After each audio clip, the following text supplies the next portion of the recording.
జగన్మోహన్ రెడ్డి జమానాలో హే రామ్ అనే కంపెనీకి సంబంధించి 274 కోట్ల హోం పట్టండి.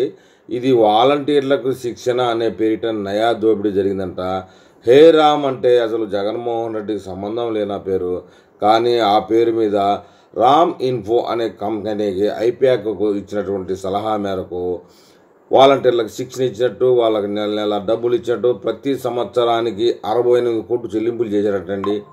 మరి ఇక అసలు విషయానికి వెళ్తే, గతంలో చంద్రబాబు నాయుడు హయాంలో మొన్న ఈ మధ్య వైఎస్ జగన్మోహన్ రెడ్డి పోస్ట్ కూడా ఒకటి చూశానండి. ఒక వైసీపీ అతను జన్మభూమి కమిటీలు అంటూ ఇంకా ఏడవడం. ముఖ్యంగా వాళ్ళు తెలుసుకోవాల్సింది ఏంటంటే, జన్మభూమి కమిటీలు ప్రజాధనాన్ని నెల నెల 5,000 పారితోషికం కింద తీసుకోలేదటండి. జన్మభూమి కమిటీలకు జన్మభూమి రత్న, జన్మభూమి ఉజ్జా లాంటి అవార్డులు, ప్రజాధనంతో రివార్డులు కూడా ఇవ్వలేదు. జన్మభూమి కమిటీలు నెల నెల టెన్షన్గా పెన్షన్ సొమ్ములో కమిషన్లు మెక్కలేదు. జన్మభూమి కమిటీలు ప్రజల వ్యక్తిగత వివరాలను సేకరించి వాట్సాప్ గ్రూపుల్లో ఏర్పాటు చేయలేదు. జన్మభూమి కమిటీలకు 300 కోట్లకు పైగా ప్రజాధనంతో ప్రభుత్వం న్యూస్ పేపర్లు కొనివ్వలేదు అని చెప్పి ఒక వార్త విన్నాను.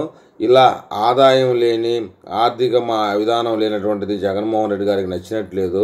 అందుకే జన్మభూమి కమిటీలు తీసేసి వాలంటీర్లు వ్యవస్థ పెట్టి హే రామ్ అనే కంపెనీకి 274 కోట్లు ఇచ్చి కంపెనీని బాగుపరిచారు.